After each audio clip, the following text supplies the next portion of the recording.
Shana no penso mamena se uguso share Adom TV emra son agukansie ena nano penso yede nkomo awdo no so yede eba bejao ewo kasafidie so na yebebo awramo obrede ndase no yede ema enmeku a omo adawroma ena nano penso no yabobo nkomo na no yede ebro anope fandase no Farmer Kingdom Heba yekoyenim no mekom ho nsem bebrebe ena de akyerewo sanso ena game park omonso ede hihye ahodo bebrebe ena ba eno so yakuyenim no medi ho adanse so ede amao na mom yenhye nkomo na se emfemfiri eye Spain na oko Spain na onimhye La Liga eye league kase pa ba ko a ya na de biada no eno so ekoso ewo Spain ema enrada team ba ko a meka se afimu wada ne ho adi sronko eye Girona dina se we eye de no so ekoso ewo Spain memu a enrada Girona obeka se last season oko Italy so a team mechi se Napoli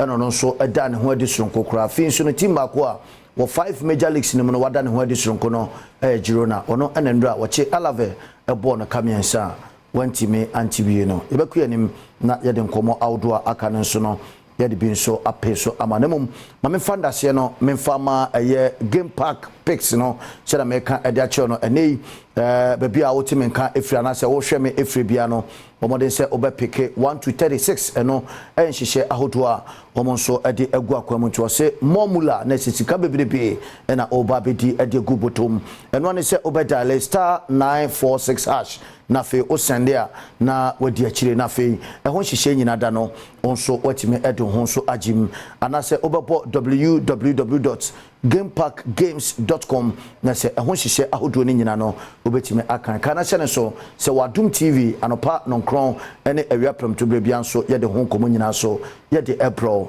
na se game park pick 1 no ena sabre no meka ho asem ede akyewo no afi yemra fie ne mehwe nkomo awdo a eno nso agigodia na se uramo ewo emrahye bedwoma ranking member edma eye asoya ekua omna hwe embabuno ene agudie ensem so ene eye yamamne kwan so no eye oru akobna woyomi ene ne wode nkomo akra atudwase the Black Stars of Ghana mperinfo emomode ada so metimi ama yenya emrantie a womo enemu edene no mo nimbo ne bo obra yekọ akopie mu ewo African Cup of Nations Jumedia eno so eba so no onimi se enche bia ena oko Englanda team meet se Arsenal o ma branch Thomas Tell Party pen 42 dwa se be se 52 days nyande se branch betimi ay training na so what se squad na eba no wa hyase edi mfoni ni videos awdo eba monte o kire se ono so ay crowd ebeko Afcon ne bi ni nyina enenam so opani no etufo se omo mpem ranche a omo nemu odene no mo ahodene no mo nimbo ne bo obra ye kwa kopiem ewo Ivory Coast no. The buck stops with you and we are paying you for your service. We don't want to pay for a service a good dividend.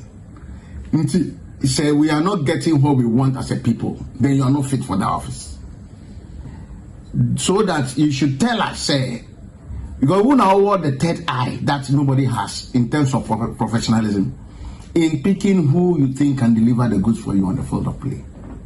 Me, I cannot be a coach. I cannot pretend to be a coach. Until no then please, maybe you will not get the results you want.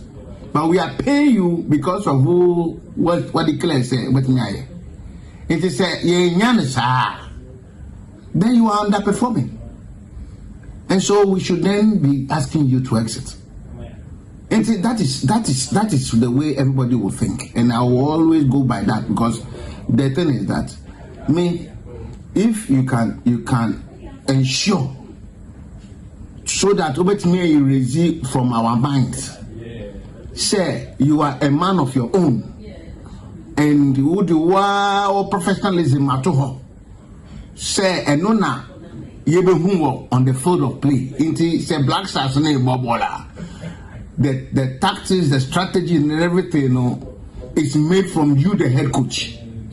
It is a strategy and continuously and it is like repetitively it's not giving us the results now. Then why do we keep you?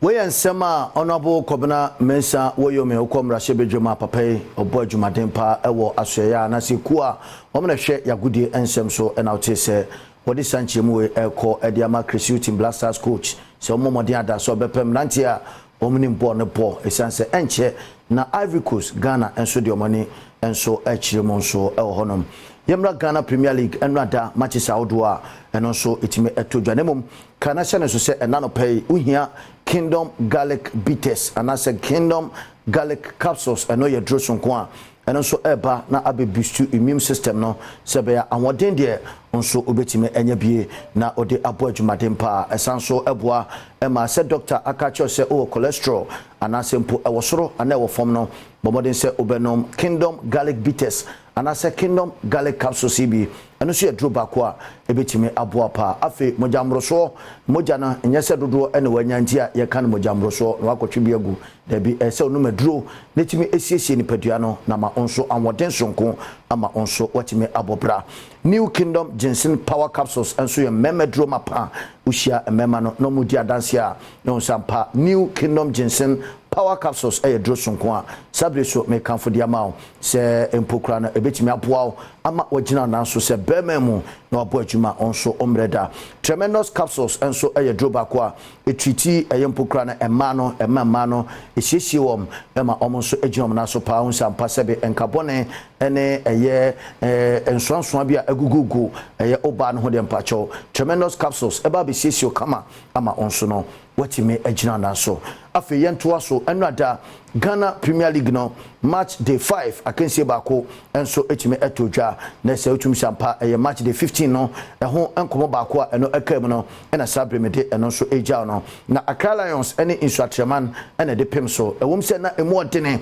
edma Accra Lions wo bra Insuatreman ebeto twede kan se gu ene dikan na so Accra Lions ebo momodem beteka no esa ne bako epeso wie no na 2-1 yankore se de no so ho nkomo no esifatie join the league and leaders. Match day 15 action. Wafa Park is the venue. And that's Rostom Gameli who gets us underway. And it's Accra Lions who kickstarts the game, and they're playing from right to left. Odro will be doing the runs down the left. Picked up by goalkeeper Daniel Afo. But it's a first opportunity for Swatreman. Manaflis on the pass to the middle. First goal. They are here for business. Match is just about 14 or so seconds old. And then Swatreman gets probably the fastest goal of the Ghana Premier League. Pass laid on there. They came through the middle. Long pass by Remember. Gives it back to Awuni. Good play.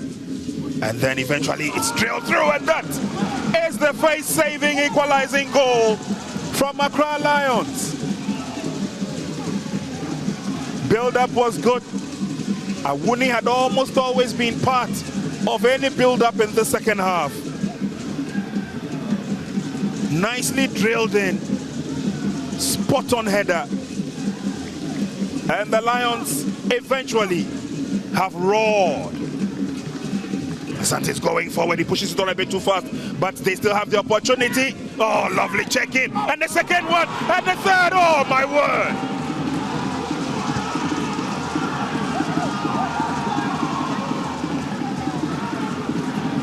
Perfect play, some good skill.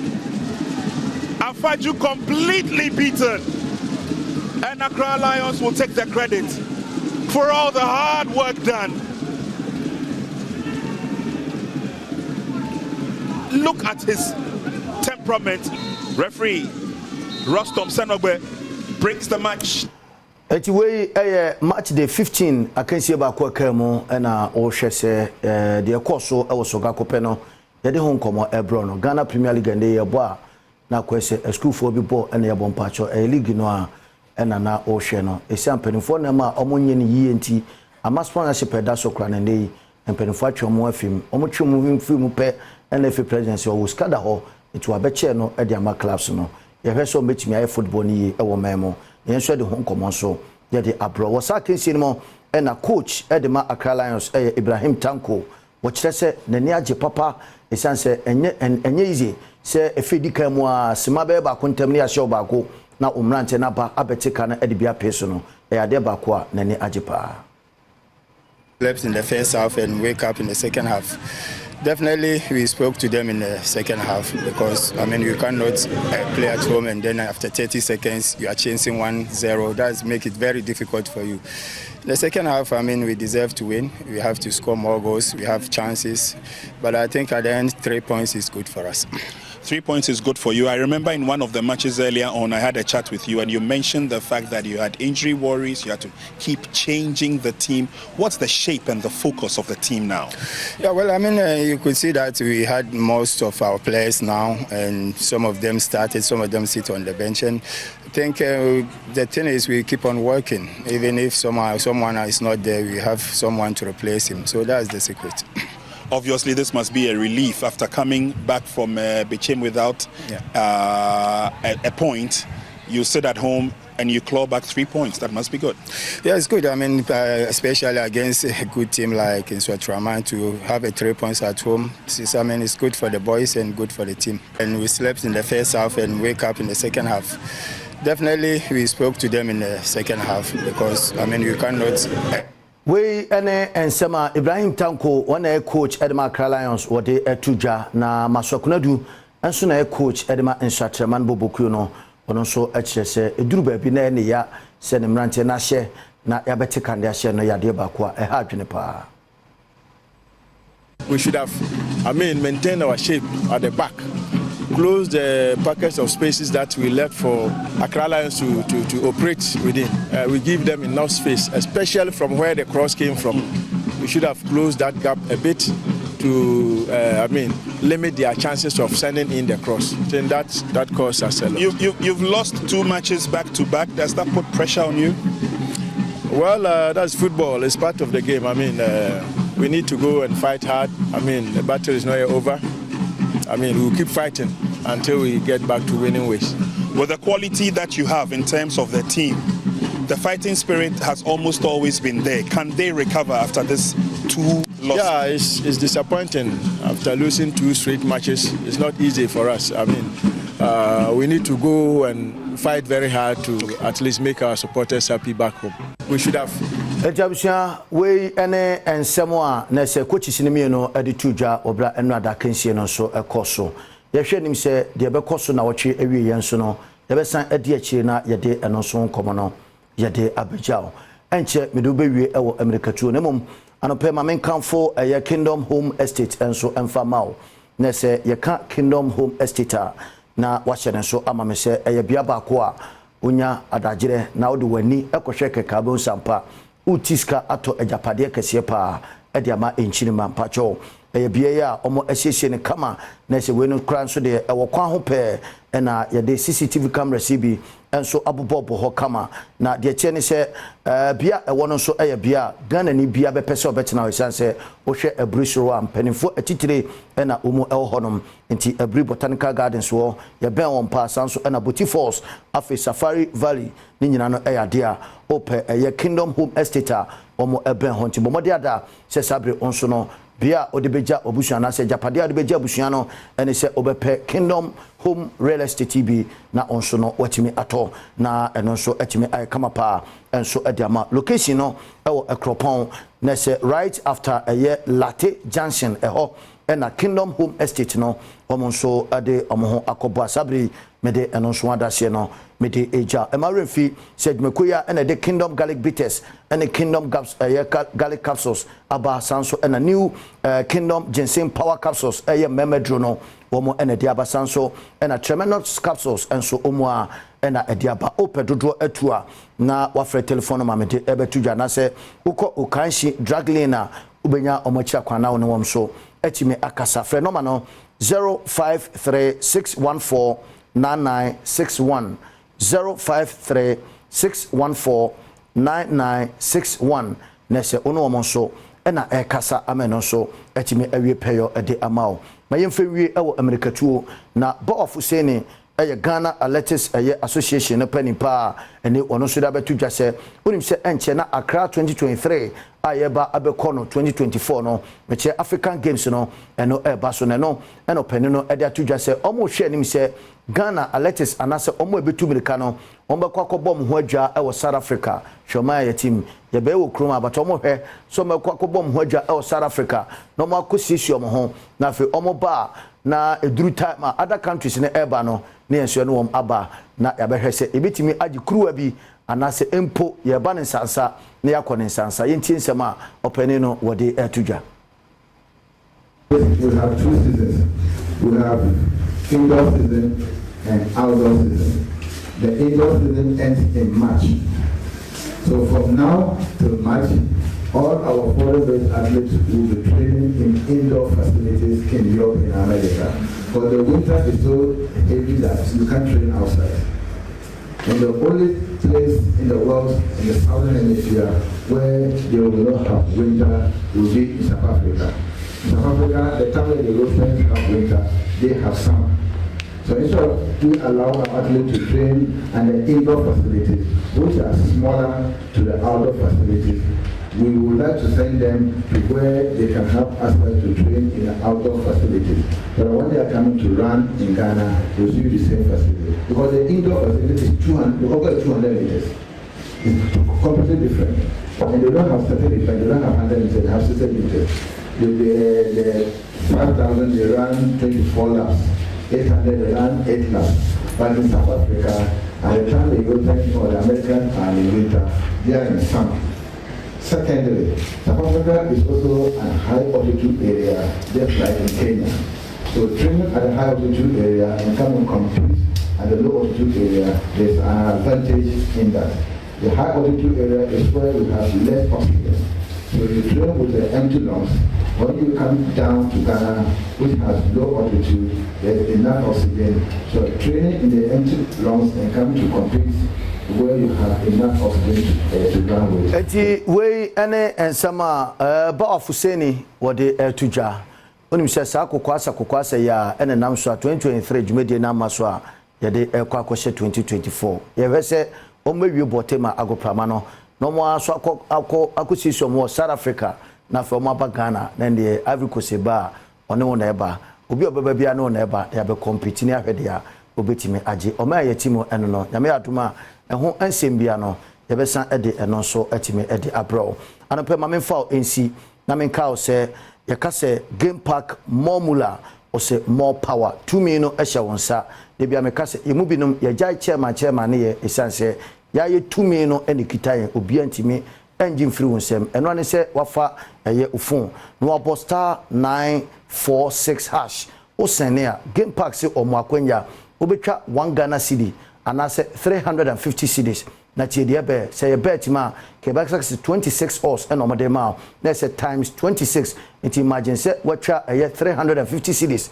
times 26 eno ni sika obedi obra opeke game park 1 ne pe na say sika de e say wunya bia na fe onso no watime adenden na wadandan ho kakra with game park o say formula o say more power no ene wa wodia eti sabre me kanfo ede abanemum unnim finhia edu an wotwe de ahwe ene wamfa ho anhyem esanse gaming commission agya tum sampa we no enhyehye papa yanoma yabru finhia dun wotwe no yebetimi ede ye ho so atimi agim medikan aka ho asem acho se Kingdom Hebafo womo edi enduru ahodo aba Kingdom Garlic bitters and afi Kingdom New Ginseng Power Capsules tremendous capsules ninya enduru ahodo a womo so edi aba enmekoi ene boaye emena no pension mede agudie mo nsem mede ebro uhumi sei na mafa me ho setete a no ho se Mr Philip Dankwa Saint Philip Enterprise omoda roma ene shementade a mede ebegina ha ede nkomo outdoor no so ebro mede de cobblestone